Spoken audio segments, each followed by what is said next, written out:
From launching affordable cars to tackling loneliness in the elderly, Ratan Tata's vision has always been bigger than business. But how did he communicate these grand ideas? Through speeches that touched hearts and changed minds. Today, we're counting down the top 10 life-altering lessons from Ratan Tata's most memorable addresses. Born in 1937, Ratan Tata's journey from a humble background to global business titan is nothing short of remarkable, but it's his words that truly set him apart. In 1991, Tata stepped into the spotlight with a speech that shook the business world. He didn't just talk about profits, he spoke about purpose. Tata's words weren't just empty promises, they were blueprints for a new India. He challenged the old ways of doing business and painted a picture of a nation ready to take on the world.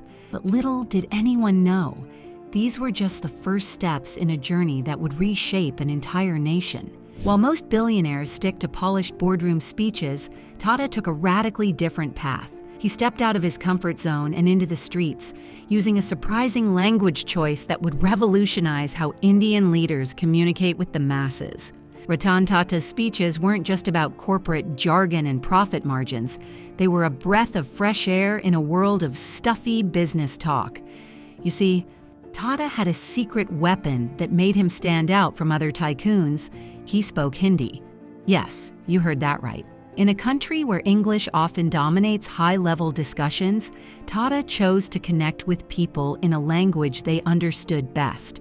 Imagine the surprise when this business titan addressed a crowd in Assam, saying, "Today is a very important day in the history of the state of Assam."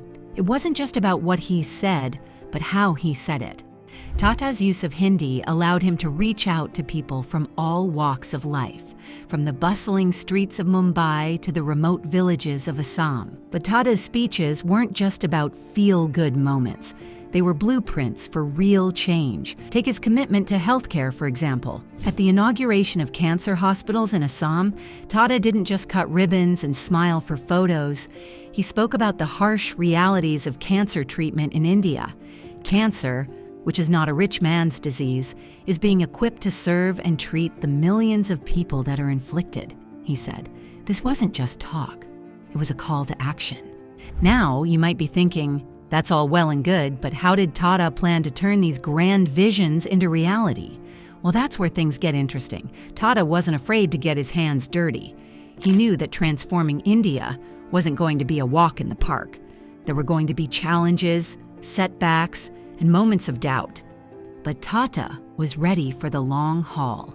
In one of his most powerful speeches, he declared, "I dedicate my last years to help make Assam a state that recognizes and is recognized by all." This wasn't just another empty promise from a businessman looking to score some PR points. It was a commitment from a man who understood that real change takes time, effort, and perseverance.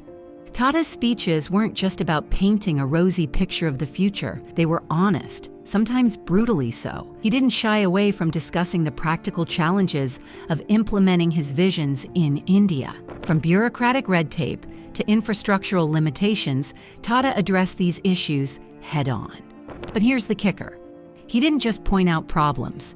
He offered solutions and, more importantly, inspired others to be part of those solutions. One of Tata's most powerful messages was directed at young entrepreneurs. He urged them to harness their ideas and innovate, saying, "Let's all put our hearts and souls behind the fact that this is going to be the new India of tomorrow."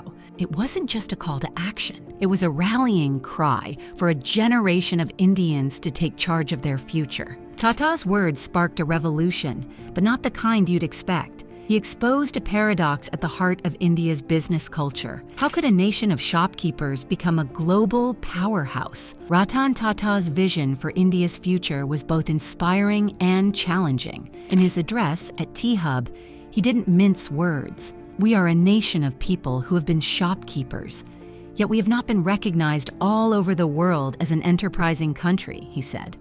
This statement hit home for many, India, with its rich history of trade and commerce, was somehow lagging in the global entrepreneurial race. But Tata wasn't just pointing out problems. He was laying the groundwork for a massive shift in India's business landscape. Tata's speeches weren't just feel-good motivational talks.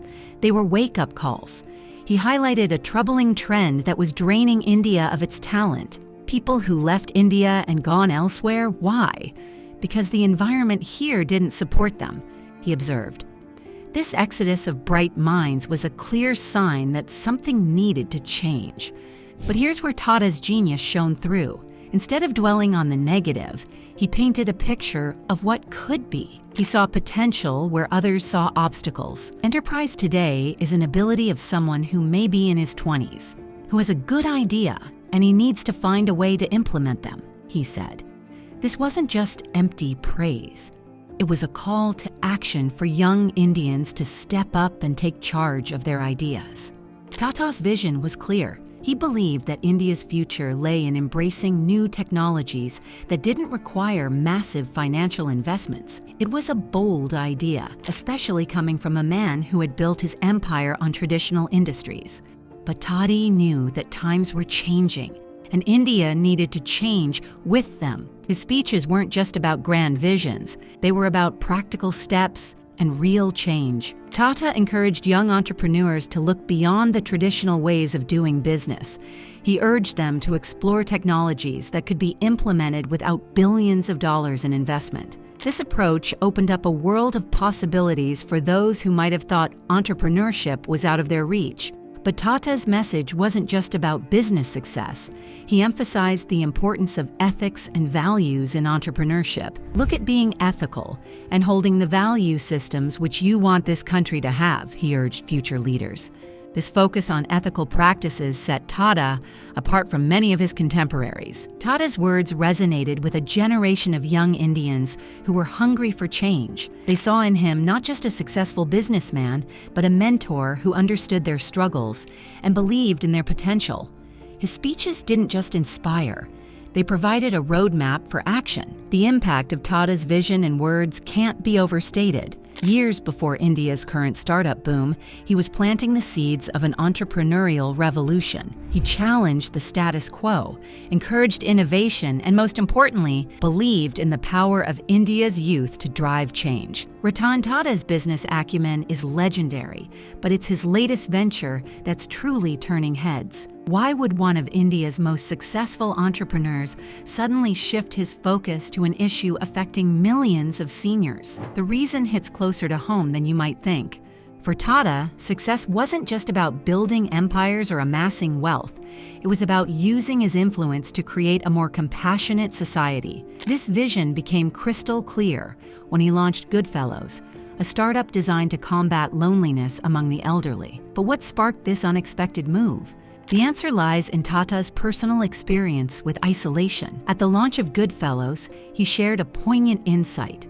You don't know what it's like to be lonely until you spend time alone, wishing for companionship. These words weren't just empty rhetoric. They came from a place of deep understanding and empathy. Tata's initiative paired young graduates with senior citizens, providing companionship and support. It was a bold move that addressed an often overlooked issue in Indian society. But why focus on the elderly when there were so many other pressing concerns? For Tata, it was about recognizing the human behind the statistic. He saw beyond the numbers and profit margins, focusing instead on the real emotional impact of loneliness. His words at the Goodfellows launch painted a vivid picture of the problem: a group of young, intelligent people connected to give companionship to others, seeking nothing in return except the happiness that you caused to happen. This focus on emotional well-being wasn't just a one-off project for Tata. It was part of a larger philosophy that shaped his entire approach to business and leadership.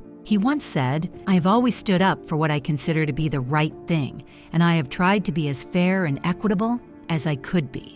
This commitment to ethical leadership set him apart in a world often dominated by profit-driven decisions. But how did Tata balance his business success with his emphasis on social responsibility? The answer lies in his unique vision for India's future. He saw no contradiction between building successful enterprises and creating positive social impact. In fact, he believed the two were inextricably linked. Tatas speeches often encouraged others to look beyond their bottom lines and consider their impact on society. He challenged the notion that business and social responsibility were mutually exclusive. Instead, he painted a picture of a new India where companies could thrive while also contributing to the greater good. This vision wasn't always easy to implement. Tata faced skepticism from those who believed that focusing on social issues would hurt profitability.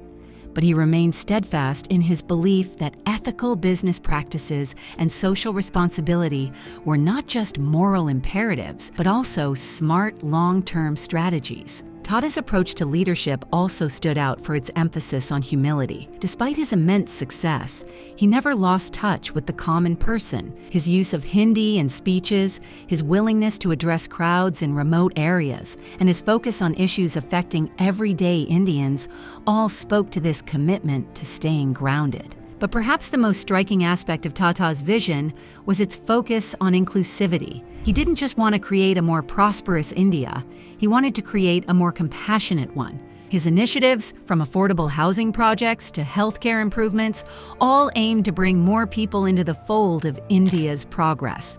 Ratan Tata's words are more relevant now than ever. His speeches always focused on innovation and social responsibility, two things India and the world desperately need today. Tata saw beyond profits, urging businesses to make a real difference in people's lives. Remember when he said, "You don't know what it's like to be lonely until you spend time alone wishing for companionship?" That's the kind of empathy we need in our leaders. Tata's vision wasn't just about building companies, but about building a better society. He challenged us to think bigger, to be more ethical, and to care for others.